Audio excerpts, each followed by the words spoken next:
বিসমিল্লাহির রহমানির রহিম। পরম করুণাময় ও অসীম দয়ালু আল্লাহর নামে শুরু।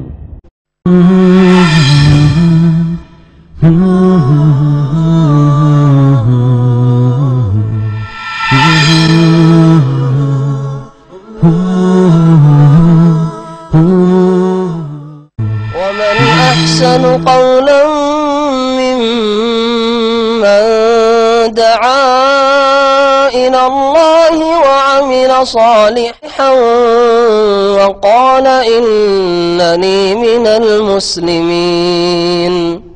السلام عليكم ورحمة الله وبركاته. الحمد لله رب العالمين والصلاة والسلام على أشرف الأنبياء والمرسلين نبينا محمد وعلى آله وصحبه أجمعين ومن تبعهم بإحسان إلى يوم الدين.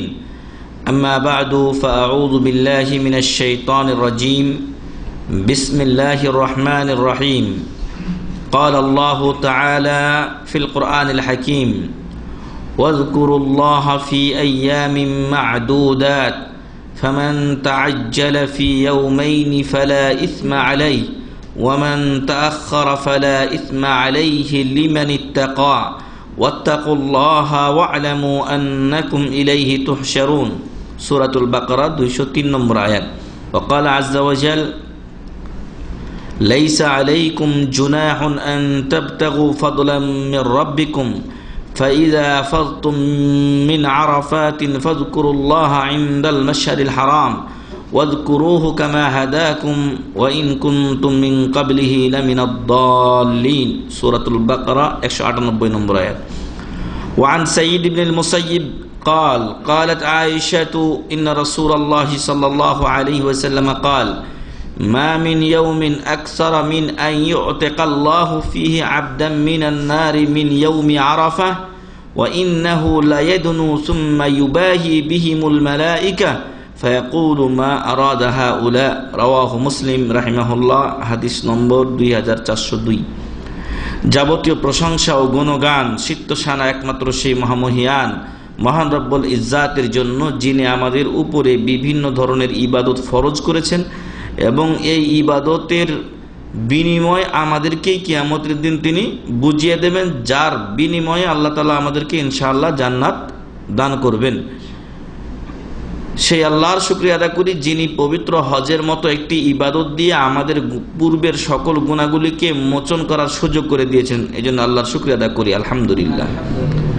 সালাত ও সালাম বর্ষিত হোক আমাদের প্রিয় নবী মুহাম্মদুর রাসূলুল্লাহ সাল্লাল্লাহু আলাইহি ওয়াসাল্লামের উপরে, যিনি বিদায় হজে বলেছিলেন: খুযু আন্নী মানাসিকাকুম, খুযু আন্নী মানাসিকাকুম, তোমরা আমার কাছ থেকে হজের নিয়ম কানুন শিখে নাও, কারণ হতে পারে ফালাআল্লি লা আলকাকুম বাদা আমি হাযা, এই বছরের পরে হয়তো আমি তোমাদের সাথে আর সাক্ষাৎ নাও করতে পারি। অর্থাৎ এই হজ মৌসুম আমি আর নাও পেতে পারি, পাননি সাল্লাল্লাহু আলাইহি ওয়াসাল্লাম। সম্মানিত ভাই এবং বন্ধুগণ, হজের মৌসুম, কিছু ভাই হজে যান, কিন্তু ওই কিছু ভাইয়ের জন্যই প্রতি বছর আবার আমাদের হজের আলোচনাগুলো করতে হয়, তাদের সুবিধার্থে এবং আমাদেরও জ্ঞানটা আরও পরিপক্ক হবে এবং আমরা জেনে আমাদের আত্মীয় স্বজন ও এলাকার লোকজন যারা হজে আসছেন তাদেরকে আমরা এগুলো বলতে পারবো। অন্তত একটা ফোন করে যদি কিছু দিক নির্দেশনা দেন, মনে যদি একটু অভয় দেন যে আপনি আসবেন, এখানে আমার কাছে ফোন করবেন, মিস কল দিবেন, আমি আপনাকে কল ব্যাক করব এবং আপনাকে বিভিন্ন হজের নিয়মকানুন শিক্ষা দেবো ইনশাআল্লাহ। তাহলে হয়তো দেখবেন যে আপনার সার্বিক সহযোগিতায় ওই লোকের হজও সুন্দর হবে ইনশাআল্লাহ এবং আপনি একটা ক্ষেত্র পাবেন, সেখানে বীজ সহি আকীদার ও সহি আমলের, সহি দাওয়াতের একটা বীজ বপনের আপনি সুবর্ণ সুযোগ পেয়ে যাবেন। এজন্য যে সকল ভাইদের আত্মীয় স্বজন আসছেন অথবা এলাকার লোকজন আসছেন হজ করতে, আপনারা এটাকে সুবর্ণ সুযোগ হিসেবে গ্রহণ করুন। হজের আগে যেহেতু অনেকের পক্ষে যাওয়া সম্ভব নয়, হজ শেষ হওয়ার সাথে সাথে আপনি মক্কাতে গিয়ে হোক, মদিনাতে গিয়ে হোক, তাদের সাথে সাক্ষাতের চেষ্টা করুন। এই ইসলামিক সেন্টার সহ আরও অন্যান্য যে গুরুত্বপূর্ণ বইগুলো আছে, দু একটা হাদিয়া দেন। বিশেষ করে ফাতোয়া আরকানুল ইসলামের মতো একটা বই যদি হাদিয়া দিতে পারেন মনে করতে পারেন যে আপনি তাকে একটা বড় উপহার দিলেন, যে কোনো বিষয়ে, সেই বিশেষ করে ইসলামের 5টি রুকনের ব্যাপারে যে কোনো মাসলা সেখানে হয়তো ইনশাআল্লাহ পেয়ে যাবে। এই জন্য বলবো যে হজের মৌসুম এটা একটা বরকতময় মৌসুম, এমন মৌসুম যেখানে মানুষের শারীরিক এবং আর্থিক ইবাদত শামিল হয়, এমন মৌসুম যেখানে মানুষের শারীরিক এবং আর্থিক ইবাদত শামিল হয়। শুধু শারীরিক নয় বা শুধু আর্থিক নয়, জাকাত শুধু আর্থিক ইবাদত, নামাজ পড়ছি শুধু শারীরিক ইবাদত, রোজা রাখছি শারীরিক ইবাদত, কিন্তু হজ এখানে শরীরও লাগবে, সামর্থ্য লাগবে, কষ্ট হবে এবং অর্থনৈতিক খরচও হবে কিছু। অতএব সেই ইবাদতটা যাতে আমাদের সুন্দর হয়, আমাদের আত্মীয় স্বজনদের, আমাদের এলাকার লোকদের সুন্দর হয়, তারা যেন হজের যে সওয়াবগুলো আমরা গত সপ্তাহে বলেছি সেগুলো অর্জন করে এখান থেকে নিষ্পাপ হয়ে ফিরে যেতে পারেন, ভবিষ্যৎ জীবন যাতে তাদের সুন্দর হয়, সেই সার্বিক দিক নির্দেশনা আমাদেরকেই দিতে হবে। যেহেতু আমরা এখানে আছি, তারা দূর দেশে আছে, হয়তো কোনো প্রশিক্ষণ তারা পায় না, কিন্তু আমরা আলহামদুলিল্লাহ আমরা নিজেরা বই পড়ি, আমরা সিডি শুনি অথবা শাইখদের কাছ থেকে শুনে আমাদের অনেক মাসলা আলহামদুলিল্লাহ হল হয়ে আছে। এ আশায় আজকে আমরা বিশেষ কিছু ভাইয়ের দিকে দৃষ্টি রেখে, একজন ভাই এসেছেন খোবার থেকে, তো তাদের সুবিধার্থে আমরা হজের A to Z নিয়ে আলোচনা করব ইনশাআল্লাহ। গত সপ্তাহে আমরা খুব দ্রুত বলেছিলাম, শেষ দিকে দ্রুত বলেছিলাম, হয়তো অনেকে বুঝতে পারেননি, যার ফলে হজটা তাদের কাছে হয়তো বোধগম্য তেমনটি হয়নি যেমনটি হওয়া উচিত ছিল। তাই আজকে আমরা এই হজ সম্পর্কেই বিস্তারিত আলোচনা করব ইনশাআল্লাহ। সম্মানিত ভাই এবং বন্ধু, যিনি হজ করতে যাচ্ছেন তার জানা উচিত হজ করতে হবে একমাত্র আল্লাহর জন্য। হজ করতে হবে কার জন্য? একমাত্র আল্লাহর সন্তুষ্টির জন্য, দুনিয়ার কোনো কিছু পাওয়ার জন্য নয়। যদি কেউ দুনিয়ার জন্য হজ করে, দুনিয়ার বিষয় পেতেও পারে, ভাগ্যে না থাকলে পাবে না, ভাগ্যে না থাকলে পাবে না। মধ্য থেকে টাকাও খরচ হবে, কিন্তু বিশাল সওয়াব এবং গুনাহ মোচন থেকে সে বঞ্চিত ও মাহরুম হয়ে যাবে। এজন্য হাজী সাহেবের উচিত 1 নম্বরের নিয়তটাকে পরিশুদ্ধ করা, 2 নম্বর যে টাকা দিয়ে হজে আসছেন সেই টাকা যেন হালাল হয়, কারণ হারাম টাকার কোনো ইবাদত আল্লাহ কবুল করেন না। হজ কেন, যে কোনো ইবাদত যদি হারাম পয়সা দিয়ে করেন আল্লাহ তাআলা কবুল করবেন না। হজে আসার আগে আপনি খেয়াল করে দেখুন যে আপনি কারো উপরে জুলুম করেছেন কিনা, সেই জুলুম আগে ফিরিয়ে দিন, সেই জুলুম আগে ফিরিয়ে দিন, নতুবা হয়তো সেই জুলুমের কারণেই আপনার সম্পদও হারাম হয়ে থাকতে পারে, আর যার কারণে আপনার হয়তো এই হজের মতো গুরুত্বপূর্ণ একটি ইবাদত কবুল নাও হতে পারে। এরপরে আপনি যদি হজে যেতে চান তাহলে আপনার উপর একান্ত দায়িত্ব কর্তব্য হলো, আলোচনা থেকে হোক, বই থেকে হোক, সিডি থেকে হোক, লিফলেট থেকে হোক, যেখান থেকে হোক না কেন, হজের যাবতীয় নিয়ম কানুন শেখা। এবং আপনি সফরে যাচ্ছেন, সফরের বিধানও আপনার শেখা উচিত, এবং সফরের আলাদা সিডি আমাদের আছে, ওগুলো আপনারা শুনে নেবেন ইনশাআল্লাহ। তবে প্রত্যেক হাজী সাহেব এর উচিত, যিনি হজ করতে যাচ্ছেন, নারী হন আর পুরুষ হন, তিনি কি করবেন? হজের নিয়ম কানুন জানবেন, হজের নিয়ম কানুন জানবেন A to Z। উনি বাড়ির থেকে বের হওয়ার পর থেকে নিয়ে ওনার হজ শেষ হওয়া পর্যন্ত বা ফিরে আসা পর্যন্ত তার উপরে কি করণীয় কি বর্জনীয় সেগুলো সে জানবে। নতুবা হতে পারে যে করণীয় কাজ করে নাই, বর্জনীয় কাজ করেছে, যার ফলে দমও ওয়াজিব হয়ে আছে আর এদিকে আসলটা হয়তো ছুটে গেছে, যার ফলে অনেক সময় হজও নষ্ট হয়ে যেতে পারে। এই জন্য আগে হজের নিয়ম কানুন শিখে নিন, আর শিখার জন্যই আজকের আমাদের এই আলোচনা। গত সপ্তাহে আমরা বলেছিলাম হজের মেন পয়েন্ট হচ্ছে 4টা। হজের মেন পয়েন্ট কয়টা? 4টা। 1 নম্বর হলো নিয়ত করা। নিয়ত নাওয়াইতু আন আহুজ্জা ফি হাযিহি সানা, এরকম না, মিকাতে গিয়ে যে হজ বা উমরা যেভাবে মানুষ নিয়ত করে সেই নিয়তটাকেই নিয়ত বলা হয়। তো মানুষের অন্তরের যে সংকল্প সেটাই হলো কি? নিয়ত। তো এই নিয়ত যদি থাকে তাহলে 1 নম্বর আদা হলো। 2 নম্বর হচ্ছে আরাফায় অবস্থান করা। 9 তারিখ আপনার দিন থেকে নিয়ে, দুপুর থেকে নিয়ে আপনার সন্ধ্যা পর্যন্ত আরাফাতে অবস্থান করা। যদি কেউ দিনে না পারে, রাত্রের কিছু অংশ সে আরাফাতে থেকে যেতে পারে, অন্তত যদি আরাফার একদিক দিয়ে ঢুকে আরেক দিক দিয়ে বের হয়ে যেতে পারে, তারপরও তার এই রোকন কি হবে? আদায় হয়ে যাবে। 2 নম্বর গেল। 3 নম্বর হচ্ছে 10 তারিখে হজের যে তওয়াফ ও সাই আছে, এই হজের তওয়াফ ও সাই করা। তাহলে 2টা এখানে 10 তারিখে, 9 তারিখে একটা আরাফায় অবস্থান, আর 1ম তারিখ যেদিন আপনি যাচ্ছেন সেদিন একটা নিয়ত। তাহলে এই 4টা হলো হজের মেন কাজ, রোকন বলা হয়। যদি রোকন ছুটে যায় তাহলে হজ বাতিল হয়ে যায়। যদি রোকন ছুটে যায় তাহলে হজ কি হয়? বাতিল হয়ে যায়। আরো মনে রাখা দরকার যে হজ হলো 3 প্রকার। কয় প্রকার? 3 প্রকার। 1 নম্বর হলো হজ্জে তামাত্তু। এ হজকারী বাসা থেকে বের হয়ে মিকাতে গিয়ে ইহরামের কাপড় পরার পরে আল্লাহুম্মা লাব্বাইকা উমরাতান মুতামাত্তিআন বিহা ইলাল হজ, আল্লাহ আমি উমরার নিয়ত করছি এখন, তবে এর সাথে আমার হজও আমি সম্পাদন করব, এই নিয়ত করবে। তারপরে উমরা কমপ্লিট করে 8 তারিখে সে হজের কাজ শুরু করবে। কিভাবে করবে ইনশাআল্লাহ আমরা সেটা বলছি। তো 8 তারিখে সে হজের কাজ শুরু করবে এবং বাকি কাজ কমপ্লিট করলে তার হজ সম্পাদন হবে। এ হচ্ছে হজ্জের তামাত্তু। যখন সে উমরা করবে, উমরা করে সে হালাল হয়ে যাবে। 2-1 দিন যাই তার মধ্যখানে সময় পাক, অথবা আমাদের দেশের হাজিরা এসে অনেক সময় 20 দিন 25 দিন পর্যন্ত সময় পেয়ে যান, বা মাসখানেক সময় পেয়ে যান। ওয়ালাইকুম আসসালাম। তো এই যে 1 মাস সময় তিনি হালাল অবস্থায় থাকবেন, নখ চুল সবই কাটতে পারবেন, সেলাই করা পোশাক পরতে পারবেন, অন্য মানুষের মতোই জীবনযাপন করবেন। আর 2 নাম্বার হজ হচ্ছে হজ্জে কেরান। হজ্জে কেরান, হজ্জে তামাত্তুকারীকেও হাদি দিতে হবে। আমরা এটাকে কুরবানি বলি, আসলে এটা কুরবানি নয়। হাজিরা যেটা দেন সেটাকে হাদিস কোরআনের ভাষায় বলা হয়েছে হাদি। আর আমরা যেটা সাধারণত হজের বাইরে যারা আছি, পশু আমরা 10 তারিখে জিলহজ মাসের কুরবানি করে থাকি, সেটাকেই কুরবানি বলা হয়। আর হাজিরা যেটা দেন সেটাকে কি বলা হয়? হাদি বলা হয়। এখন হজ্জে তামাত্তুকারীকে হাদি দিতে হবে, হজ্জে কেরানকারীকে হাদি দিতে হবে। হজ্জে কেরানকারী মিকাতে গিয়ে আল্লাহুম্মা লাব্বাইকা হাজ্জান ওয়া উমরাতান বলে নিয়ত করবেন। আল্লাহুম্মা লাব্বাইকা হাজ্জান ওয়া উমরাতান বলে মিকাত থেকে গিয়ে নিয়ত করবেন। তারপরে তলবিয়া পড়তে পড়তে তিনি মক্কা যাবেন। মক্কায় গিয়ে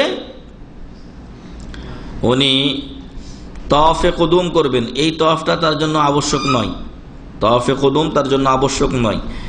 এর সাথে তিনি যদি সাই করে নেন আর নিয়ত করেন যে আমি 10 তারিখের সাই করে ফেললাম, তাহলে 10 তারিখ আর তাকে সাই করতে হবে না। তারপরে তিনি মাথা মুন্ডন করাবেন না বা চুলও ছোট করবেন না, ওই অবস্থায় ইহরাম পরেই থাকবেন। তার জন্য কোনো কিছুই হালাল নয়। খাবার দাবার খাবে, কিন্তু নখ কাটা, চুল কাটা, অথবা মাথা ঢেকে ঘুমানো বা মাথায় কাপড় দেওয়া ইত্যাদি, এগুলো যেগুলো মুহরমের জন্য নিষেধ, তার জন্য নিষেধই থাকবে যতদিন পর্যন্ত ওই 10 তারিখে উনি হালাল না হচ্ছেন। আর 8 তারিখে উনি অন্য হাজিদের মতোই হজের কাজ শুরু করবেন। মিনাতে চলে যাবেন, মিনাত থেকে বাকি কাজগুলো কমপ্লিট করবেন। এ হলো হজ্জে কেরান। এ হজকারীকেও কি করতে হবে? হাদি দিতে হবে। তাহলে 2 প্রকারকে হাদি দিতে হবে, কুরবানি জবাই করতে হবে। 3 নম্বর হচ্ছে হজ্জে ইফরাদ। হজ্জে ইফরাদ শুধু হজ, শুধু হজ, এখানে কোনো ওমরা নেই। আল্লাহুম্মা লাব্বাইকা হাজ্জান বলে মিকাত থেকে নিয়ত করবে এবং যাওয়ার পরে কেরানকারীর মতোই তওয়াফে কুদুম তার জন্য সুন্নাত, যদি ইচ্ছা করে তো তওয়াফ করবে, আর না হলে তার তওয়াফ নেই। 2 নম্বরে সাই যদি সে 10 তারিখের নিয়তে করে নেয়, তাহলে 10 তারিখ আর তাকে সাই করতে হবে না। এরপরে ইহরাম অবস্থায় থাকবে, মাথা মুন্ডন করবে না বা চুলও ছোট করবে না, ইহরাম অবস্থায় থাকবে। 8 তারিখ থেকে যেখানে থাকবে সেখান থেকেই সে তালবিয়া পাঠ করতে করতে মিনার উদ্দেশ্যে রওনা হবে এবং মিনায় গিয়ে বাকি কাজ কমপ্লিট করবে। মিনা, মুজদালিফা, আরাফা, আবার মিনাতে ফিরে আসা, আবার কাবা শরীফে এসে তওয়াফ সাই করা, তারপরে তিনি হালাল হবেন। তো এ হলো হজ্জে ইফরাদ। তাহলে হজ 3 প্রকার: হজ্জে তামাত্তু, হজ্জে কেরান, হজ্জে ইফরাদ। প্রথম 2 প্রকার হজকারীকে বা হাজি সাহেবকে কি দিতে হবে? হাদি দিতে হবে। আর 3য় প্রকার হজ্জে ইফরাদ, এখানে কোনো হাদি নেই। রাসূল সাল্লাল্লাহু আলাইহি সাল্লাম উনি হজ্জে ইফরাদ করেছিলেন নাকি কেরান? উনি হজ্জে কেরান করেছিলেন, কিন্তু সাহাবায়ে কেরামকে তিনি হজ্জে তামাত্তু করার নির্দেশ দিয়েছিলেন। আর উনি বলেছিলেন যে আমি আগে যদি কুরবানির পশু পাঠিয়ে না দিতাম মদিনা থেকে মক্কায়, তাহলে আমি পরে যা জানতে পেরেছি এটা যদি আগে জানতে পারতাম তাহলে আমি নিজেও হজ্জে তামাত্তুই করতাম, হজ্জে কিরান আমি করতাম না। যাই হোক, হজ্জে তামাত্তুতে ওমরা একটা আলাদা হয়ে যায় বেনিফিট, এবং মধ্যখানে হালাল থাকা যায়, সুবিধা এগুলো রয়েছে।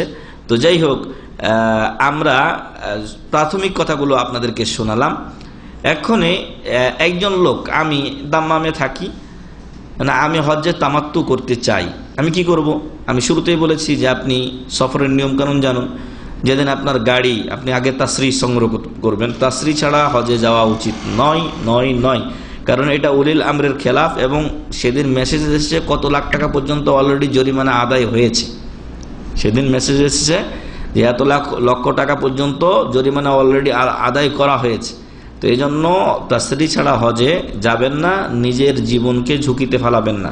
এমনও হতে পারে আপনাকে সফর করিয়ে দিতে পারে, জেল দিতে পারে, আর আপনার ভিসাটা নষ্ট হয়ে যেতে পারে। অতএব যেখানে আপনি আলহামদুলিল্লাহ ভালো ইনকাম করছেন, আপনার ফ্যামিলি পরিবারের মুখে দুটো ভাত তুলে দিতে পারছেন, আরামায়েশে তারা জীবনযাপন করছে আপনার একটু কষ্টের বদৌলতে, সেখানে আপনি কেন আপনার চাকরিটা হারাতে যাবেন? এই জন্য বলবো যে তাসরি ছাড়া হজে যাবেন না। 1 নম্বর তাসরি সংগ্রহ করবেন। আর আল্লাহ সবার সম্পর্কে ভালো জানেন। আপনি তাসরির জন্য চেষ্টা করার পরও যদি আপনি না পান তাসরি, তাহলে আল্লাহ আপনার সম্পর্কে অবগত আছেন। এমনও হতে পারে যে আপনার নিয়তের কারণেও আপনি সব অলরেডি পেয়েছেন। তো এই জন্য তাসরি ছাড়া হজে যাবেন না, তাসরি সংগ্রহ করুন। সফরের নিয়মকানুনগুলো একটু শিখে নিন। সফরের দোয়া আছে, অনেক লোক সেটা জানে না, সফরের দোয়াটা শিখে নিন। আপনার মালকে হালাল করুন। এসব মিলিয়ে যখন আপনি প্রস্তুতি গ্রহণ করলেন হজের, তখন হজের জন্য এহরামের কাপড় 2 সেট হলে ভালো। এহরামের কাপড় 2 সেট হলে ভালো, না হলে 1 সেট এবং একটা অতিরিক্ত নিলেন, যে কোনো সময় আপনার প্রয়োজন হতে পারে। ঠিক আছে, তো এহরামের কাপড় আপনি নিয়ে নিলেন। তারপরে বেল্ট যেটা পড়তে হয়, এটা সকলের জানা, বেল্ট নিয়ে নিলেন। এরপর যখন আপনি সফরে বের হবেন, তখন সফরে অহেতুক কথা বর্জনীয়, একান্ত বর্জনীয়। কারণ মুসাফিরের দোয়া আল্লাহ কি করেন? কবুল করেন। আর সফরে গিয়ে আমরা সবচাইতে বেশি দুর্নামের লিপ্ত হয়ে যায়, কারণ সফরের সময়টাতে কি করব খুঁজে পাই না। আরে কোরআন পড়লে, দোয়া পড়লেও তো মেলা নাকি। তো এই জন্য আমরা যেন সফরে কারো দুর্নাম না করি বা পরনিন্দা পরচর্চা, নিজের মৃত ভাইয়ের গোশত খেতে শুরু না করি, বরং দোয়া দরুজগুলো আমরা সফরে পড়ব, কোরআন মাজিদ তেলাওয়াত করব। না পারেন আপনি অন্তত মোবাইল মেমোরিতে মেলা গান টান মানুষের থাকে, আপনি কোরআন ঢুকিয়ে নিয়ে যান, আপনি কোরআন শুনতে থাকুন। তো এই জন্য সফরের সময়টাকে কাজে লাগান, সুবর্ণ সুযোগ হিসেবে কাজে লাগান। সফরে বেশি বেশি আল্লাহর কাছে দোয়া করুন। এরপর আপনি যখন মিকাতে যাবেন, তার আগে আরেক কথা বলে নেওয়া ভালো। অনেক লোক মনে করে যে মিকাতে গিয়ে মনে হয় মানুষের বিভিন্ন স্থানের যে চুল বা পশম, এগুলো ওইখানে কাটাটা মনে হয় সুন্নাত। আসলে ভুল কথা।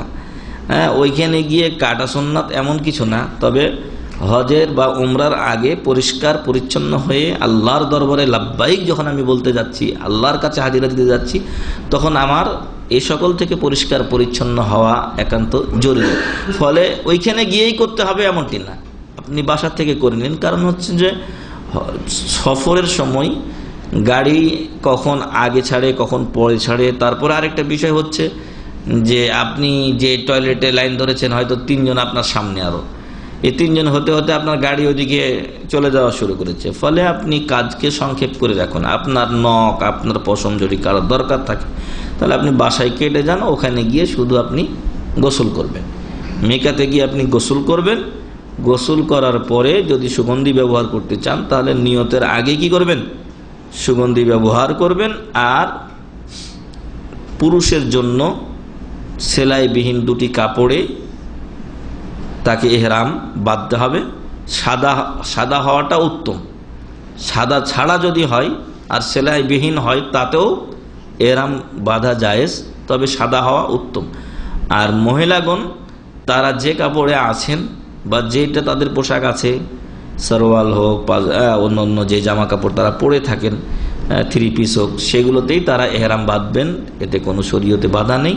তবে যখনই তারা নিয়ত করবেন, তখন থেকে তাদের হাত মোজা পরা যাবে না এবং যেটা নেকাব চতুর্দিকে বেঁধে যে চোখ খোলা রাখে, এই নেকাব বাঁধা যাবে না। তবে আয়েশা রাদিয়াল্লাহু আনহার হাদিস থেকে বর্ণিত সেটা বা তার থেকে বর্ণনা পাওয়া যায় যে ওনারা উপর দিক থেকে একটা আলাদা কাপড় দিয়ে চেহারাটা ঢেকে রাখতেন, যখন পরপুরুষ চলে যেত আবার খুলতেন। তো এখন তার ওই উপায় নেই, ফলে ওই রকম কোনো একটা কাপড় দিয়ে ঢেকে রাখার ব্যবস্থা করতে হবে। তবে নেকাব পরা যাবে না এহরাম অবস্থায়।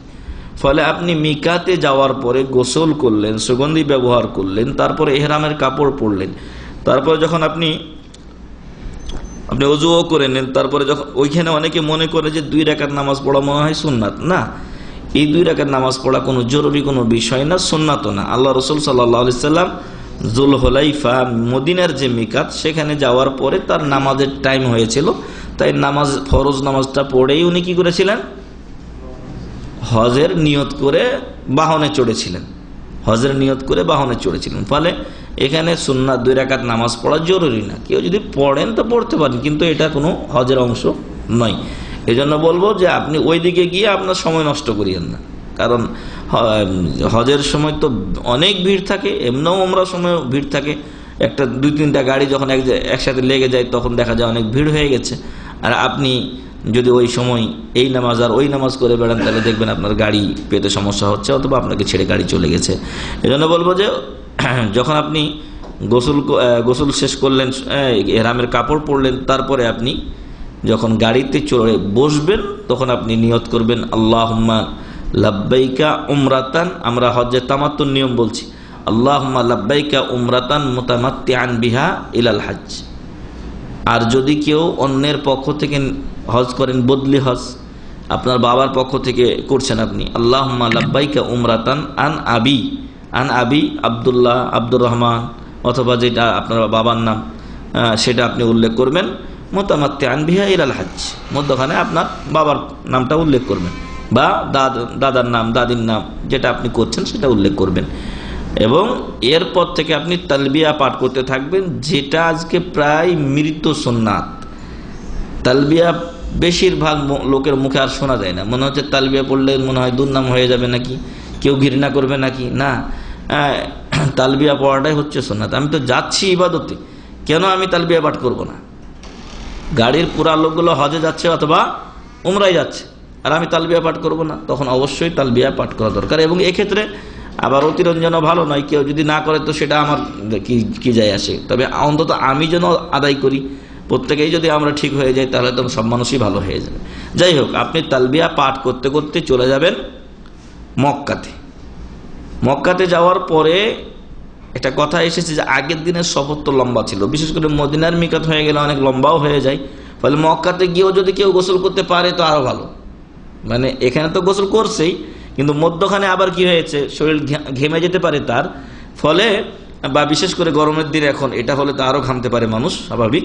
তো এই জন্য মক্কাতে ঢোকার পরপরই সে যদি গোসল করে নিতে পারে তাহলে এটা আরো ভালো, তবে জরুরি নয় এই গোসল। তো এই গোসল যদি করা সম্ভব না হয় তাহলে অন্তত তাকে ওযু তো অবশ্যই করতে হবে।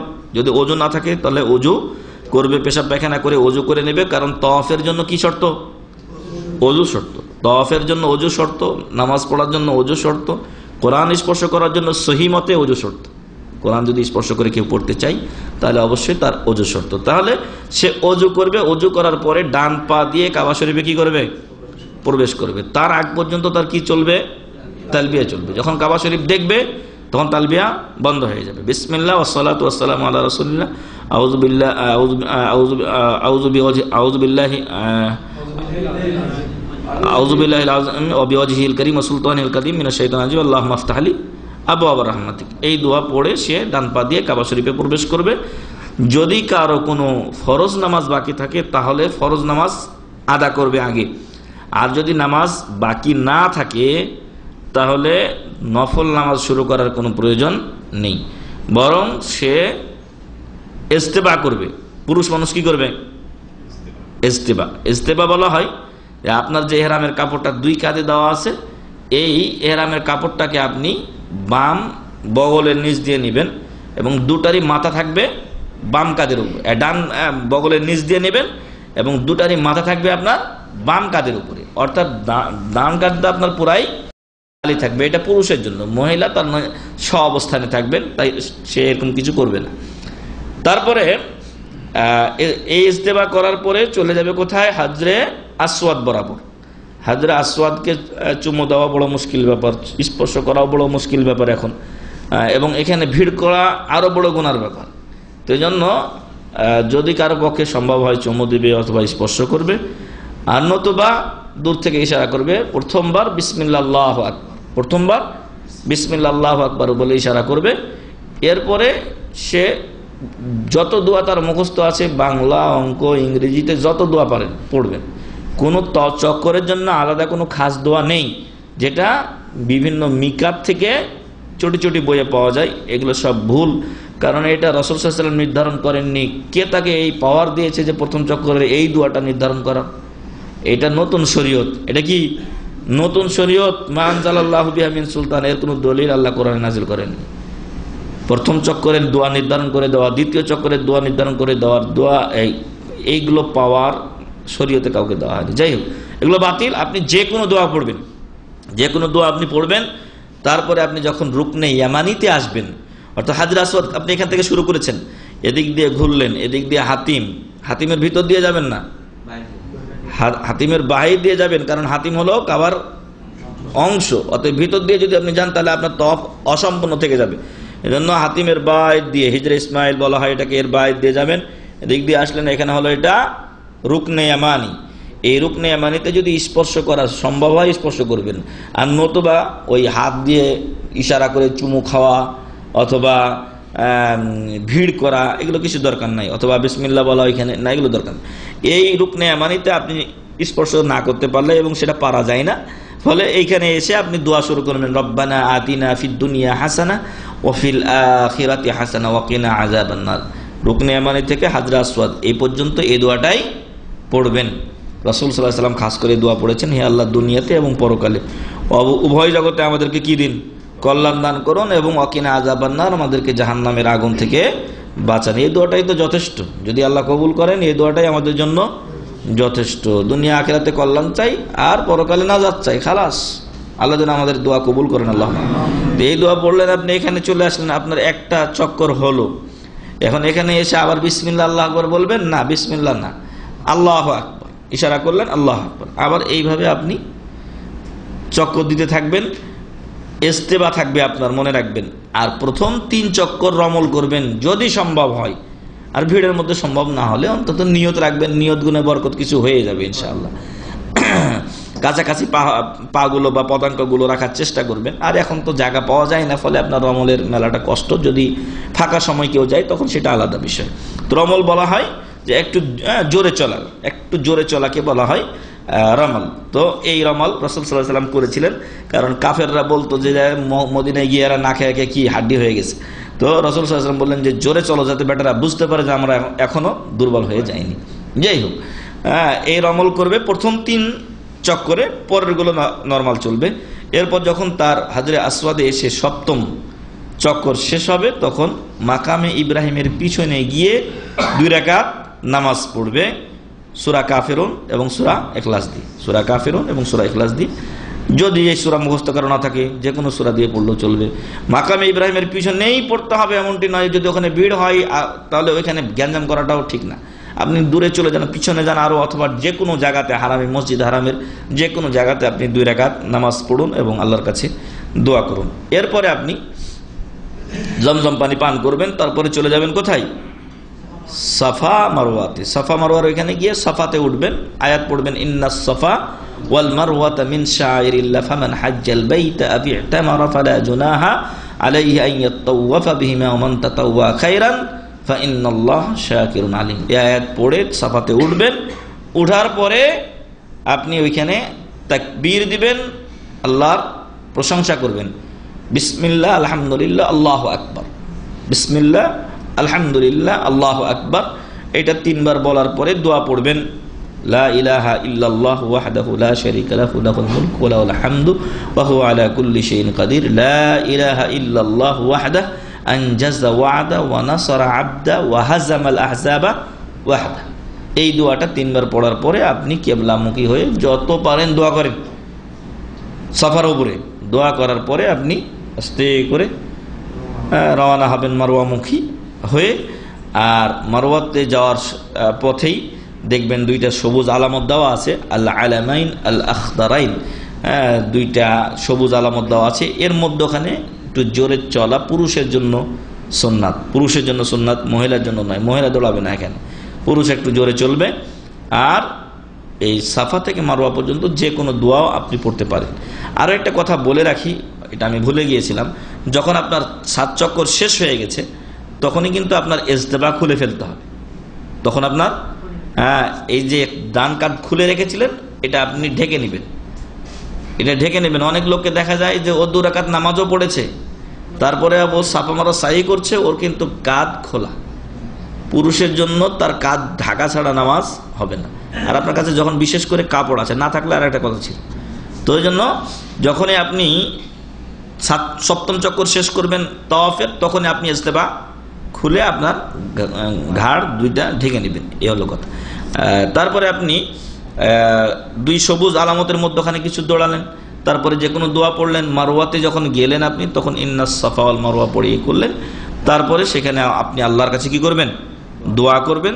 কিবলামুখী হয়ে দোয়া করার পরে আবার আপনি সাফার দিকে আসবেন, সবুজ আলামত আবারও আসবে, সেখানে আপনি দোয়া করবেন, দৌড়াবেন এবং পুরাটাতেই দোয়া করবেন। সাফাতে যখন আসবেন তখন আবার আগের মতোই যে দোয়া পড়েছেন সেভাবে দোয়া পড়বেন, দোয়া করবেন। তাহলে যখন আপনি সাফা থেকে মারওয়া গিয়েছিলেন 1টা চক্কর হয়েছে বা 1বার সাই হয়েছে, ওইখান থেকে সাফাতে এসেছেন 2য়বার হয়েছে।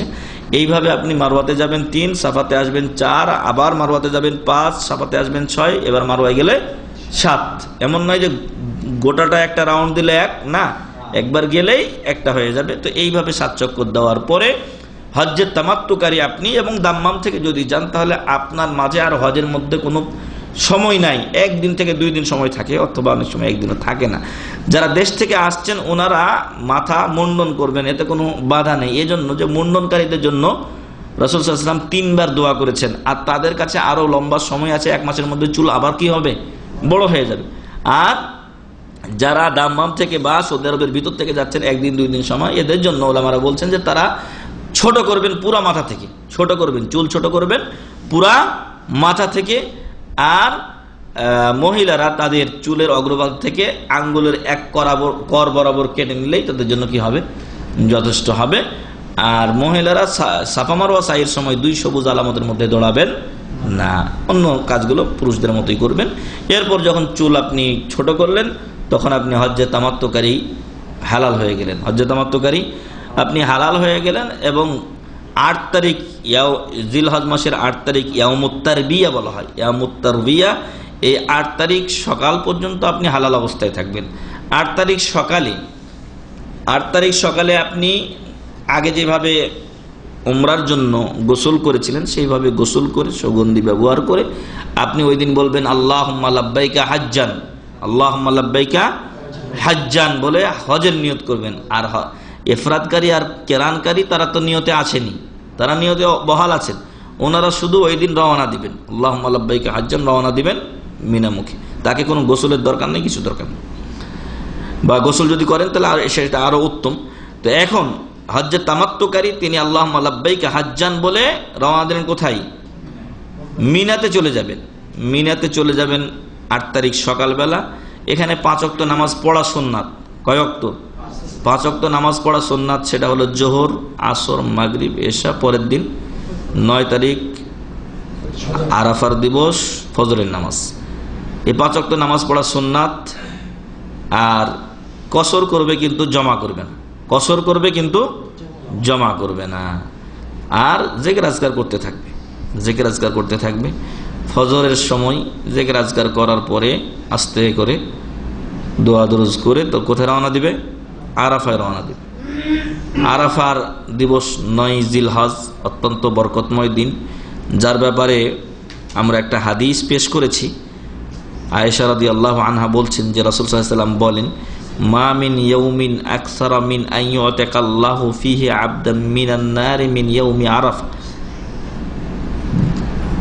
আরাফার দিবসে মহান রব্বুল আলামিন বান্দা যত সংখ্যক বান্দাকে জাহান্নামের আগুন থেকে মুক্তি দিয়ে থাকেন, অন্য কোনো দিনে এত বান্দাকে জাহান্নাম থেকে মুক্তি দেন না। সুবহানাল্লাহ বিহামদিহি। এবং আল্লাহ তাআলা বান্দাদের কাছাকাছি হয়ে যান, তারপরে ফেরেশতাদের সাথে তিনি গর্ব করে বলেন যে মা আরাদা হাউলা, এরা কি চাই? তোমরা না আমাকে মানুষ সৃষ্টি করতে নিষেধ করছিলা? হ্যাঁ, وَإِذْ قَالَ رَبُّكَ لِلْمَلَائِكَةِ إِنِّي جَاعِلٌ فِي الْأَرْضِ خَلِيفَةً قَالُوا أَتَجْعَلُ فِيهَا مَن يُفْسِدُ فِيهَا وَيُسْفِكُ الدِّمَاءَ وَنَحْنُ نُسَبِّحُ بِحَمْدِكَ وَنُقَدِّسُ لَكَ قَالَ إِنِّي أَعْلَمُ مَا لَا تَعْلَمُونَ। তো মহান রব্বুল আলামিন বলবেন যে এদেরকে তোমরা সৃষ্টি করতে নিষেধ করেছিলে, দেখো এরা লক্ষ লক্ষ মানুষ, তারা বিভিন্ন প্রান্ত থেকে এই হজে আগমন করেছে আমার ইবাদতের জন্য। আমার কাছে তারা নিজেদেরকে মাটির সাথে মিশিয়ে দিয়ে তাদের ভুলের জন্য ক্ষমা চাইতে এসেছে। মহান রব্বুল আলামিন এই দিন অসংখ্য বান্দাকে জাহান্নাম থেকে মুক্তি দিয়ে থাকেন আরাফার দিবস। অতএব এই দিন পূর্ণ প্রস্তুতি সহকারে সকালবেলা রওনা হয়ে যাবে আরাফার ময়দানে, এবং আরাফার ময়দানে গিয়ে পৌঁছার পরে সেখানে যদি সে সময় পায় তো রেস্ট করবে। যেমন ধরেন 10টার দিকে পৌঁছে দিয়েছে, এখন তো গাড়ি হয়েছে, ট্রেন হয়েছে, আগে চলে যেতে পারে, পৌঁছে যাবে। এরপরে যখন সূর্য ঢলে যাবে তখন খতিব সাহেব খুতবা দিবেন, খুতবার সাথে সাথে 2 ওয়াক্ত নামাজ হবে, জোহর এবং আসরের জামআন ওয়া কাসরান, জামআন ওয়া কাসরান, কসর হবে এবং জমা হবে। অর্থাৎ জোহরের টাইমে আসরের নামাজকে এগিয়ে নিয়ে এসে 2 রাকাত করে 4 রাকাত নামাজ পড়া হবে। যদি আপনি মসজিদের আশেপাশে থাকেন, মসজিদের জামাতে শরীক হতে পারেন তো ভালো, আর না হলে যে তাঁবুতে আছেন আপনি সেই তাঁবুর আওতায় 2-4 রাকাত নামাজ পড়বেন। আর এটাই রাসূল সাল্লাল্লাহু আলাইহি সাল্লামের সুন্নাত। কিন্তু আমাদের দেশের হানাফি মাযহাবের লোকেরা তারা মনে করে যে আমরা এসে এখানে মুকিম হয়ে গেছি, এই মুকিম হয়ে যাওয়ার কারণে আমাদের জন্য এখানে জমা করা এবং কসর করা জায়েজ নয়। ফলে তারা পূর্ণ নামাজ পড়ে এবং আলাদা আলাদা টাইমে পড়ে, যা হাদিস বিরোধী এবং রাসূল সাল্লাল্লাহু আলাইহি সাল্লামের আমল বিরোধী। রাসূল সাল্লাল্লাহু আলাইহি সাল্লামের সাথে বিদায় হজ্জে মক্কার মেলা লোক ছিলেন, মক্কারও মেলা লোক ছিলেন। তারা আরাফায় চলে যাওয়ার কারণে মুসাফির হয়ে গিয়েছিলেন এমনটি নয়, তারপরও তারা কিন্তু রাসূল সাল্লাল্লাহু আলাইহি সাল্লামের সাথে কসর এবং জমাই করেছিলেন। তো এরা হলো জামাত বিচ্ছিন্ন লোক। ওই মুসলমানদের যে ঐক্যবদ্ধ জামাত, শায়েখ যিনি পড়াচ্ছেন উনি কি ওইখানে মুসাফির হয়ে উনি ওখানে মুসাফির হয়ে গেলেন, আর আপনি বাংলাদেশ থেকে আসলেন, আপনি এখানে মুসাফির না? আশ্চর্যের বিষয়। তো যাই হোক, ওইখানে জমা করে কসর, জমা এবং কসর করবেন, 2 ওয়াক্তের নামাজ একসাথে পড়বেন, 1 আযান 2 একামত, 1 আযান 2 একামত দিয়ে তারপরে বাকি টাইমটা আল্লাহর কাছে কান্নাকাটি করে কাটাবেন। এই দিন পৃথিবীর বুকে আমভাবে অনেকেই বলেছেন যে শ্রেষ্ঠ দিন, যদিও অনেকে বলেছেন যে ইয়ামুন নাহার 10 তারিখের দিনটা সবচেয়ে শ্রেষ্ঠ, কিন্তু অনেকে এই দিনটাও মত দিয়েছেন, কারণ এই দিনে সবচেয়ে বেশি মানুষকে আল্লাহ তাআলা জাহান্নাম থেকে মুক্ত করে থাকেন, যেটা একটু আগে সহিহ মুসলিমের 2402 নম্বর হাদিস থেকে আমরা জানতে পেরেছি। এই দিনের দোয়া সবচাইতে শ্রেষ্ঠ দোয়া, আর এই দিনে আল্লাহর সবচাইতে শ্রেষ্ঠ বান্দা নবী ও রাসূলগণ আলাইহিমুস সালাতু ওয়াস সালাম এই আরাফার প্রান্তরে সবচাইতে যে মূল্যবান দোয়াটি করেছেন সেটা কি? লা ইলাহা ইল্লাল্লাহু ওয়াহদাহু লা শারীকা লাহু লাহুল মুলকু ওয়া লাহুল হামদু ওয়া হুয়া আলা কুল্লি শাইইন কাদির। মানুষকে সৃষ্টি করা হয়েছে একমাত্র আল্লাহর ইবাদতের জন্য, মানে তাওহীদ বাস্তবায়নের জন্য। ওমা খালাকতুল জিন্না ওয়াল ইনসা ইল্লা লিয়াবুদুন, এর অর্থ মুফাসসিরিন কিরাম করছেন লিওয়াহিদুন, যেন একমাত্র তারা যেন একমাত্র আমারই একত্ব প্রকাশ করে বা এককভাবে আমারই ইবাদত করে। আর সেটাই লাব্বাইক আল্লাহুম্মা লাব্বাইকও আছে, আর সেটাই আছে কোথায়? লা ইলাহা ইল্লাল্লাহু ওয়াহদাহু লা শারীকা লাহু লাহুল মুলকু ওয়া লাহুল হামদু ওয়া হুয়া আলা কুল্লি শাইইন কাদির। এই দোয়াটা এই দিন বেশি বেশি পড়বেন, আপনার জন্য দোয়া করবেন, আপনার এলাকার এবং আপনার দেশের জনগণ, আপনার আত্মীয়স্বজন সকলের জন্য আপনি দোয়া করবেন এই দিন। আর যখন আপনি মাগরিব করবেন, অনেক লোক আছে ওরা সূর্য ডোবার আগেই আরাফা থেকে রওনা দিয়ে দেয় না। যদি কেউ সূর্য ডোবার আগে আরাফা থেকে রওনা দেয় তাহলে সে একটা ওয়াজিব তরক করবে। আমরা গত সপ্তাহে বলেছি যে যারা সূর্য ডোবার আগের থেকে নিয়ে আরাফায় অবস্থান করছেন অবশ্যই সূর্য ডোবা পর্যন্ত তাদেরকে থাকতে হবে। কেউ যদি রাত্রে এসে কিছুক্ষণ থাকে সেটা আলাদা বিষয়, কিন্তু যদি কেউ সূর্য ডোবার আগে আসে তাহলে অবশ্যই তাকে সূর্য ডোবা পর্যন্ত থাকতে হবে। যারা মাগরিবের আগে সেখানে পৌঁছেছেন মাগরিব পর্যন্ত থাকতে হবে। মাগরিবের আজান ওখানে হবে কিন্তু নামাজ পড়বে না, মাগরিবের আজান ওখানে হবে কিন্তু নামাজ পড়বে না। ওইখান থেকে মুজদালিফা চলে আসবে। মুজদালিফাতে এসে এক আজানে 2 ইকামতে প্রথম কাজ হবে কি? মাগরিব এবং এশারের নামাজ পড়া। এক আজান 2 ইকামত, মাগরিবের 3 রাকাত, এশারের 2 রাকাত, সাথে বেতর পড়বেন, কারণ রাসূলুল্লাহ বেতর সফরেও ছাড়তেন না। তাহলে প্রথম কাজ আপনার মুজদালিফাতে এসে, এবং রাসূলুল্লাহ বলছেন যে ওয়াল জামউ কুল্লুহা মাওকিফ, মুজদালিফার পুরাটাই মাওকিফ। মুজদালিফার পুরা জায়গাতে আপনি অবস্থান করতে পারেন, যে কোনো জায়গাতে। আরাফারও পুরা জায়গাটাই মাওকিফ। কিন্তু কিছু মানুষ আছে যারা ওই পাহাড়ে উঠতে গিয়ে বিভিন্ন চাপি আর করে, ওগুলো ঠিক না। তো মুজদালিফাতে আপনি যখন থাকলেন, চলে আসলেন, আপনি এসে নামাজ পড়লেন 2 ওয়াক্ত নামাজ, মাগরিব এবং এশা, জামআন ওয়া কাসরান। মাগরিবের কসর হয় না, ফলে 3 রাকাতই পড়লেন। আর তারপরে পরেই এশার পড়বেন 2 রাকাত, এবং সাথে বেতের 3 রাকাত, 1 রাকাত যেটা আপনি পড়বেন। এরপরে রাসূল সাল্লাল্লাহু আলাইহি ওয়াসাল্লাম রেস্ট করেছেন। অনেক হাজী সাহেবকে দেখা যায় যে পাথর খুঁজে বেড়ায়। পাথর খোঁজা জরুরি না, আপনার কাছে 60 টাকা কঙ্কর হলেই যথেষ্ট। আর এগুলো মুজদালিফা থেকে নিতেই হবে এমনটিও না। আপনি রাস্তায় হাঁটছেন, গিয়ে যদি মিনাতেও পেয়ে যান, মাফ মুশকিল। তো এই জন্য এই মুজদালিফাতে ফজর পর্যন্ত থাকবেন। মুজদালিফাতে একটা কোনায় একটা মসজিদ আছে, যেটা যার পাশে ওই এলাকাটাকে বলা হয় মাশআরুল হারাম। যদি আপনি সেটা সন্ধান পান আর সেখানে যেতে পারেন, তাহলে ওইখানে গিয়ে ফর্সা হওয়া পর্যন্ত দোয়া করবেন আল্লাহর কাছে। কান্নাকাটি করার পরে তারপরে 10 তারিখ সকাল, এটা হলো ইয়াউমুন নাহার, ইয়াউমুল হাজ্জিল আকবার, সবচেয়ে হজের বড় দিন বলা হয়েছে এটাকে। আর এই দিন আপনি মিনা অভিমুখে রওনা হবেন। মিনা মুজদালিফা থেকে 60টা কঙ্কর নেন, আর মিনা থেকে নেন, যেখান থেকে নেন 60টা কঙ্কর আপনি সংগ্রহ করবেন। যে কঙ্করগুলো হবে ছোট ছোট, আপনার বকরির লাদার সমপরিমাণ, যেটা বুটের চেয়ে একটু বড় হবে, বন্দুকের গুলির মতো আর কি, এটাই যথেষ্ট। আর যারা দুর্বল মহিলা, বয়স্ক লোক, তারা যদি শেষ রাত্রে চলে যায় মিনা, তাতে শরীয়তে বাধা নেই, বরং রাসূল সাল্লাল্লাহু আলাইহি ওয়াসাল্লাম তাদের জন্য কিল দিয়েছেন, ইজাজত বা অনুমতি দিয়েছেন যে তারা শেষ রাত্রে চলে যাবে। আর যারা সুস্থ লোক, তারা ফজর পড়ে যাবে, এবং প্রথম কাজ হবে এদিনের বড় জামরাকে মারা। জামরা 3টা, এটা হলো ছোট, এটা বড়, তারপরে লাস্টেরটা বড়। ছোট, মধ্যম এবং বড়। এই বড় জামরাকে প্রথম দিন 60টা কঙ্কর মারবে প্রথমবার, বিসমিল্লাহ আল্লাহু আকবার, পরে আল্লাহু আকবার আল্লাহু আকবার। এটা ওই চত্বরের ভিতরে, গোল এর ভিতরে পড়তে হবে, এটাই যথেষ্ট। কিন্তু যদি ওটা ছিটকে লেগে আবার চলে আসে, তাহলে চলবে না, তাহলে ওইটা বাতিল বলে গণ্য হবে। কেউ যদি একসাথে 60টা মেরে দেয়, তাহলে একটা বলে গণ্য হবে। কয়টা হবে? একটা। এই জন্য 7টা আস্তে আস্তে দিবে। অনেক লোক ইমানের জোশে জুতা ফোতা মেরা কিছু মারে, এগুলো জাহিলিয়াত ছাড়া কিছু না। আর ওইখানে গিয়ে ভিড় করাও একটা বড় বোকামি। অনেক লোক করে জোরে একসাথে চলে গেল, না, এটা ঠিক না।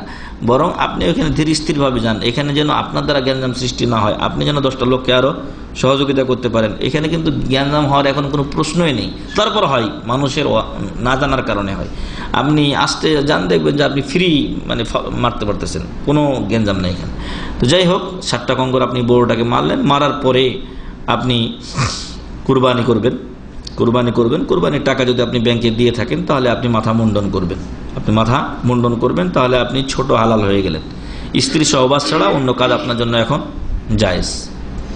এরপরে আপনি সরাসরি চলে আসবেন মক্কায়, কারণ এই দিনের সবচেয়ে বড় কাজ বাকি রয়ে গেছে, সেটা হলো কাবা শরীফের তওয়াফ করা, যেটাকে বলা হয় তওয়াফে ইফাদা করবেন, এবং সাথে সাথে হজের সাই করবেন। তামাত্তুকারীর জন্য ডবল সাই, উমরা সাই, এটাও সাই তাকে করতে হবে। আর কিরান ও ইফরাদকারীর জন্য আমি বলেছি যে তারা যদি আগে নিয়ত করে নেয় যে হজের সাই করে নিলাম, তাহলে 10 তারিখে তাদেরকে আর সাই করতে হবে না, কারণ আগে তারা আদায় করেছে। কিন্তু হজের তামাত্তুকারীর জন্য যেহেতু উত্তম হজ, ও ফ্যাসিলিটি বেশি নেবে, তো ওকে ডবল সাই করতে হবে, সওয়াবও তার জন্য ইনশাআল্লাহ বেশি।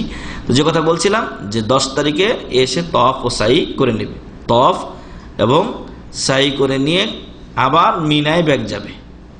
তওয়াফ সাই করে নেওয়ার পর সে পুরা হালাল হয়ে গেছে, আর কিছু কাজ তার বাকি আছে, এগুলো সাময়িক।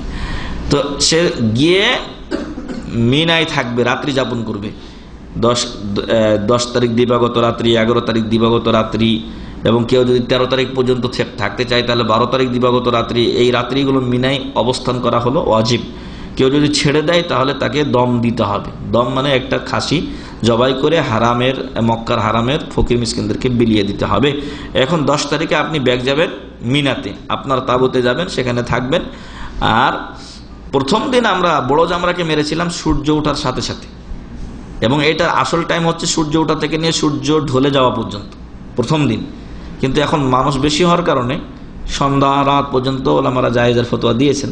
উত্তম টাইম হলো সকাল থেকে নিয়ে সূর্য ঢলা পর্যন্ত। আর দ্বিতীয় এবং তৃতীয় 11 ও 12 তারিখ, এবং কেউ যদি 13 তারিখে থাকতে চান তাহলে তাদের জন্য 13 তারিখ এই সূর্য ঢলে যাওয়ার পর থেকে সূর্যাস্ত পর্যন্ত এই টাইমটাতে উত্তম। আর যদি কেউ মনে করে রাত্রে মারবো, জায়েজ, কারণ মানুষের ভিড় এখন বেশি, যার ফলে এই ফতোয়া দিতে ওলামারা বাধ্য হয়েছেন, এবং অবস্থার চাহিদা বা প্রেক্ষাপট এটাই দাবি রাখে।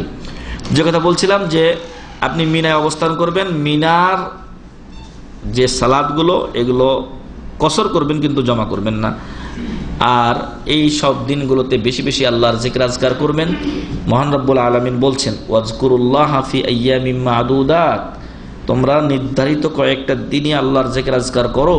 ফামান তাআজ্জালা ফি ইয়াউমাইনি ফালা ইসমা আলাই, আর কেউ যদি 2 দিনে তাড়াতাড়ি চলে আসতে চায়, রাসূল সাল্লাল্লাহু আলাইহি ওয়াসাল্লাম কিন্তু 3 দিনই ছিলেন, রাসূল সাল্লাল্লাহু আলাইহি ওয়াসাল্লাম 3 দিনই ছিলেন। ফামান তাআজ্জালা ফি ইয়াউমাইনি ফালা ইসমা আলাই, কেউ যদি 11 এবং 12 তারিখে তাড়াতাড়ি করে চলে আসতে চায় তারও গুনাহ নেই।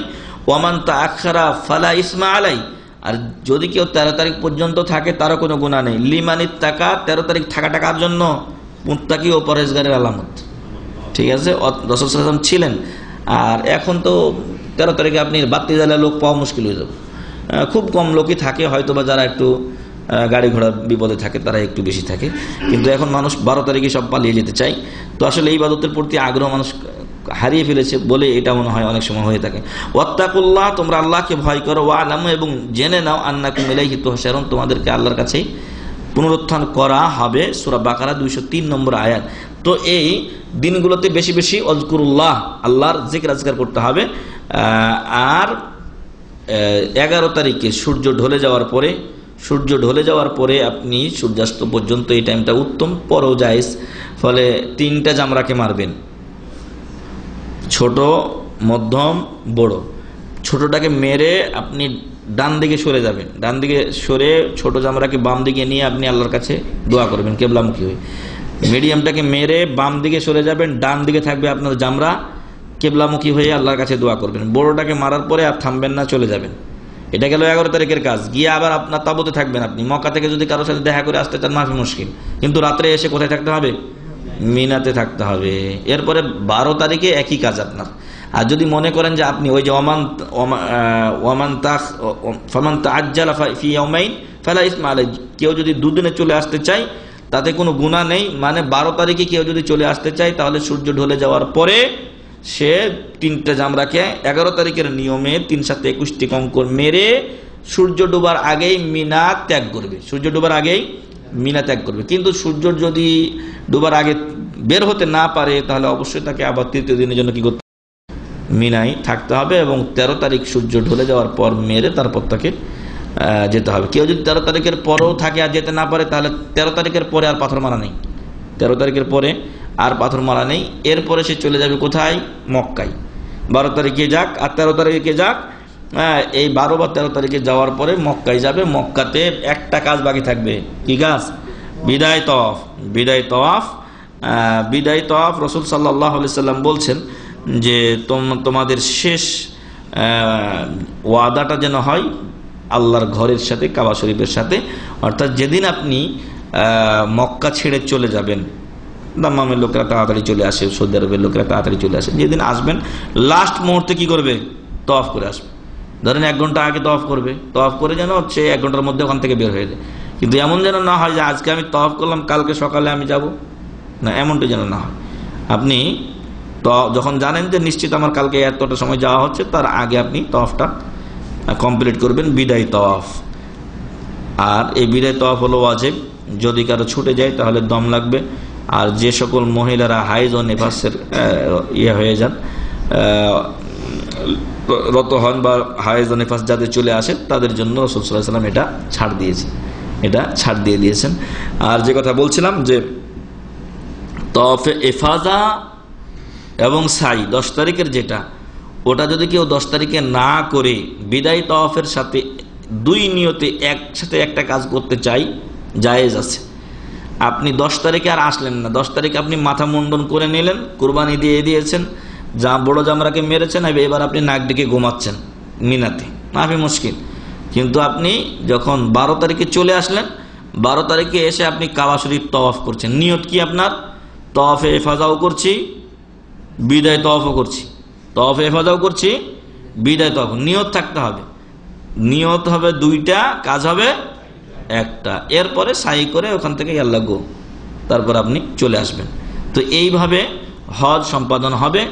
আর যদি কেউ সুন্দরভাবে ইখলাস সহকারে এইভাবে হজ করতে পারেন, ইনশাআল্লাহ আল্লাহ তার হজ কবুল করবেন। আল্লাহ তাকে তার মায়ের পেট থেকে ভূমিষ্ঠ হওয়ার মতো নিষ্পাপ করে ফিরিয়েও নিয়ে আসবেন। মহান রব্বুল আলামিনের কাছে আমরা দোয়া করি আল্লাহ তাআলা যেন সকল হাজি সাহেবদেরকে, হাজি সাহেব এবং সাহেবান যারা এই নারী পুরুষ বিশ্বের বিভিন্ন প্রান্ত থেকে হজ করতে এসেছেন, তাদেরকে আল্লাহ তাআলা যেন কবুল হজ করার তৌফিক দান করেন, আল্লাহুম্মা আমিন। আল্লাহ যেন তাদের মনের নেক আশাগুলো পূরণ করেন, আল্লাহুম্মা আমিন। তারা হজের পূর্বে যেমন ছিলেন তার চাইতে যেন হজের পরবর্তী জীবনগুলো তাদের সুন্দর হয়, আল্লাহুম্মা আমিন। আল্লাহ তাআলা যেন তাদেরকে হারামাইনের দেশ থেকে, নবী ও রাসূলদের দেশ থেকে সঠিক ও সহি আমল, আকীদা, ঈমান নিয়ে যাওয়ার তৌফিক দান করেন, আল্লাহুম্মা আমিন। এবং এই ক্ষেত্রে আমাদেরকে আল্লাহ তাআলা অনেকেই ভূমিকা রাখছেন অলরেডি, আল্লাহ যেন সেটা কবুল করেন, আল্লাহুম্মা আমিন। এবং খাস করে নিজ নিজ এলাকার হাজি সাহেবদের প্রতি নিজেরা খেয়াল রাখবেন, আল্লাহ যেন সেটাও তৌফিক দান করেন, আল্লাহুম্মা আমিন। সেখানে যেন আল্লাহ আমাদেরকে তাদের হেদায়েতের জন্য অবদান রাখার তৌফিক দান করেন, আল্লাহুম্মা আমিন। মহান রব্বুল আলামিন আমাদের সকলের সকল গুনাহ খাতা মাফ করে আমাদের অসুখ বিসুখ দূর করে দিন, আল্লাহুম্মা আমিন। আল্লাহ আমাদেরকে জান্নাতুল ফেরদাউস নসিব করুন, আমিন। অনেক আত্মীয় স্বজন আছেন যারা কবরে, আল্লাহ যেন তাদেরকেও জান্নাতের নসিব করেন, আল্লাহুম্মা আমিন। এবং কারো যদি কোনো সমস্যা, অসুখ বিসুখ বা মুসিবত এখানে বা দেশে বা হাজি সাহেবদের থেকে থাকে, আল্লাহ যেন সেই অসুখ বিসুখগুলো দূর করে দেন, আল্লাহুম্মা আমিন। বিশ্বের বিভিন্ন প্রান্ত থেকে যে হাজিগণ এসেছেন মক্কাতে, আল্লাহ যেন তাদেরকে সুস্থ রাখেন, আল্লাহুম্মা আমিন। তারা আল্লাহর মেহমান, আল্লাহ যেন তাদেরকে সুস্থ রাখেন, তাদেরকে যেন সুস্থভাবে সুন্দরভাবে কবুল হজ করে নিজেদের আত্মীয় স্বজনের কাছে ফিরে যাওয়ার তৌফিক দান করেন, আল্লাহুম্মা আমিন। অলরেডি অনেক হাজি মারা গেছেন, আল্লাহ যেন তাদেরকে জান্নাতুল ফেরদাউস নসিব করেন, আমিন। ওয়া আখিরু দাওয়ানা আলহামদুলিল্লাহি রাব্বিল আলামিন। সুবহানাকাল্লাহুম্মা ওয়া বিহামদিকা আশহাদু আল্লা ইলাহা ইল্লা আনতা আস্তাগফিরুকা ওয়া আতুবু ইলাইক। মহিলারা যে কোনো কালারের বোরকা পরতে পারবে কিনা? বোরকা পরতে পারবে যে কোনো কালারের, তবে বোরকাটা পরা হচ্ছে, বন্ধ করেন, বোরকা পরার উদ্দেশ্য হচ্ছে পর্দা করা। কিন্তু বোরকাই যদি ডিজাইনওয়ালা হয় আর ওটাই যদি মানুষের নজর কাড়ে, তাহলে এই বোরকা পরা ঠিক না। বুঝে আসছে? বোরকাটা পরছি কি জন্য? পর্দার জন্য। আর বোরকাতে এমন এই জায়গায় ডিজাইন, এই জায়গায় ডিজাইন, বিভিন্ন জায়গায় ডিজাইন লাগাইলাম, ওই ডিজাইন দেখেই পরপুরুষ আমার দিকে আরো চাই বেশি, তাহলে এই বোরকা পরা জায়েজ না। যেই বোরকা পরলে পর্দা হয় সেটা জায়েজ, রং ভিন্ন হলে কোনো সমস্যা নাই। তবে যেই রংটার দিকে মানুষ কম দৃষ্টি দেয় সেটাই পরা উচিত। অনেক এলাকার অনেক দেশের মহিলারা আছে যারা সাদা বোরকা পরে আসে, শরীয়তে বাধা নেই। তবে যেই আমাদের দেশের বিশেষ করে কলেজ বিশ্ববিদ্যালয়ের ছাত্রীরা ইদানিং কিছু ওই যে কি ধরনের সিটের কাপড় ইত্যাদি পরে, আসলে এটা একটা লেবাস, ওদের পোশাক, ব্যক্তিগত পোশাক হয়ে গেছে। এর দ্বারা পর্দা হয় না, এর দ্বারা একটা মানে ঢং বা ডিজাইন ধরা হয়, যার দ্বারা পর্দা হয় না। ফলে পর্দা যেটাতে হয় এবং পরপুরুষের দৃষ্টি এড়ানো যায় সেটাই বোরকা পরবে। আমি কিছু টাকা ও কিছু জিনিস পেয়েছি, এখন আমি এগুলো কি করব? যদি এগুলো অল্প স্বল্প হয় আর আপনি মুখাপেক্ষী হন তো ব্যবহার করতে পারেন, অল্প যদি হয়। আর যদি আপনি মুখাপেক্ষী না হন তাহলে গরিব মিসকিনকে দান করে দিতে পারেন। কিন্তু এটা যদি অ্যামাউন্টটা বড় হয়, একটু বেশি জিনিস বেশি হয়, তাহলে এর জন্য 1 বছরে এলান করতে হবে। যে এলাকায় পেয়েছেন সে এলাকায় 2-4টা লিফলেট লাগিয়ে দেন, কিছু পাওয়া গেছে, যারা যদি কোনো ভাইয়ের হারিয়ে থাকে তাহলে যোগাযোগ করবেন। এটা 3-4 মাস পর্যন্ত থাকবে, আবার আরেকটা লাগাই দেবেন। এইভাবে 2 বা 3 বার লাগালে বছর শেষ হয়ে গেলে সেই জিনিসগুলো যদি তারপরও মালিক না পাওয়া যায়, তাহলে ওই ব্যক্তির পক্ষ থেকে কি করবে? সাদকা করবে। ওই ব্যক্তির পক্ষ থেকে সাদকা করবে, তার নেকি হবে, আপনিও ইনশাআল্লাহ নকিতে শরীক হবেন। আচ্ছা, একবার জিজ্ঞাসা করেছেন, কালকে এটা আমাদের আলোচনা হবে ইনশাআল্লাহ। আর অলরেডি গত শুক্রবার আলোচনা করেছেন শেখ মতিউর রহমান হাফিজাহুল্লাহ। ছাগল দিয়ে কি কুরবানি হবে? অবশ্যই হবে। ছাগল একটা বলছে ছাগল কয় নাম ও গরু কয় নাম দিতে পারে, গরুতে কয় নাম দিতে পারে। ছাগল একজন ব্যক্তি এবং একটা পরিবারের পক্ষ থেকে চলবে। আপনি আপনার ফ্যামিলি নিয়ে একটা ছাগল কুরবানি দিলে আপনার যদি এটাই সামর্থ্য থাকে যথেষ্ট। আর গরুতে 7 ব্যক্তি শরিক হতে পারবে, গরুতে 7 ব্যক্তি শরিক হতে পারবে। এ ব্যাপারে ইদানিং সময়ে বেশ কিছু মতবিরোধ পাওয়া যায়, কিন্তু আসলে এগুলোর কোনো স্থান নেই কোরআন ও হাদিসের কাছে এবং সালাফদের মাসালার কাছে। যদি 7 ব্যক্তি 7 পরিবারেরও হয় তাতেও কোনো সমস্যা নেই। 7 ব্যক্তি যদি 7 পরিবারেরও হয় অথবা এক পরিবারের হয় কোনো বাধা নেই শরীয়তে। 7 ব্যক্তির পক্ষ থেকে চলবে। এবং রাসূল সাল্লাল্লাহু আলাইহি সাল্লাম গনিমতের মাল বন্টনের সময় একটা ছাগলকে একটা ভাগার সমপরিমাণ করেছেন, অর্থাৎ 7টা ছাগল বরাবর একটা গরু করেছেন। ফলে একটা ছাগল অবশ্যই উত্তম, কিন্তু একটা ছাগলের স্থলাভিষিক্ত হচ্ছে একটা ভাগা। বুঝে আসছে? একটা ছাগলের স্থলাভিষিক্ত হচ্ছে একটা ভাগা, যদিও ছাগলটা উত্তম, কারণ ছাগলটা পুরাটা একটা জান। তো ফলে ছাগলটা উত্তম, কিন্তু ছাগলের যদি কারো সামর্থ্য না থাকে আর সে যদি একটা ভাগা দেয় তার ফ্যামিলির পক্ষ থেকে, সে নিজে এটা দিয়েছে, তার ফ্যামিলির পক্ষ থেকে যথেষ্ট। ওটা কেউ হয়তো ফতোয়া বের করছে আনসাব আতিন, মানে 7 ব্যক্তির পক্ষ থেকে, 7 ফ্যামিলির পক্ষ থেকে না। তো এটা একটা কথা বলে যে ওই খালকা বাল নেকাল না, হ্যাঁ, ওই খাল ছিঁড়ে ওই চুল বের করে নিয়ে আসার মতো এই অবস্থা। কিন্তু আসলে এই মাসালাগুলো সালাফদের ভিতরে ছিল না। সালাফে সালেহিন থেকে এটাই এসেছে যে 7 জনের পক্ষ থেকে গরু এবং উট চলবে, আর 7 ফ্যামিলি হোক আর সেটা 7 ব্যক্তি হোক তাতে কোনো বাধা নেই। আর ছাগল এক ফ্যামিলির পক্ষ থেকে চলবে একটা, তবে ছাগলটা উত্তম, ছাগল উত্তম, ভাগার থেকে ছাগল উত্তম। আর কুরবানি দেওয়ার সময় কি নাম মুখে বলতে হবে কিনা, নিয়ত থাকলে যথেষ্ট। অনেক সময় খাতা দিয়ে এরকমভাবে আবদুল্লাহ, আব্দুর রহমান, মোখলেসুর রহমান, দিদারুল ইসলাম, দিদারুল আলম এই পড়া এগুলো ঠিক না। এই জন্য যে জন্তুটা শুয়ে আছে তার কষ্ট হচ্ছে, কেমন, এই জন্য ইন্নামাল আমালু বিন্নিয়াত, যে 7 জন লোক টাকা দিয়েছে এই গরুতে তাদেরকে মহান রব্বুল আলামিন চিনেন না কি, ওরা কি টাকা দিয়ে কুরবানি দিচ্ছে ওটা আল্লাহ জানেন না? জানেন। অতএব ওই নিয়তে দিলে যথেষ্ট। আল্লাহ তাআলা আমরা এই 7 ভাইয়ের পক্ষ থেকে এই কুরবানিটি দিচ্ছি, আল্লাহুম্মা তাকাব্বাল হাদা মিন্না ওয়া মিন আহলি বাইতিনা, খালাস, আল্লাহ আমাদের এবং আমাদের বাড়ির লোকদের পক্ষ থেকে এটা কবুল করো, বিসমিল্লাহ আল্লাহ, এটুকু বললেই যথেষ্ট। রাসূল এটাই বলতেন, আল্লাহুম্মা তাকাব্বাল হাদা মিন্নি ওয়া মিন আহলি বাইতি, হে আল্লাহ এটা আমার এবং আমার ফ্যামিলির পক্ষ থেকে তুমি এটা কবুল করো, দিয়ে বিসমিল্লাহ আল্লাহ আকবার বলে জবাই করতে। তো এই জন্য জন্তুকে শুয়ে রেখে একটা একটা করে নাম পড়বো, এর নামটা নে রে, কার নামটা কিভাবে রে, এটা আমি দেখেছি একবার রংপুরে এরকম হয়েছে যে নাম 7 নাম একসাথে নিয়ে এসে।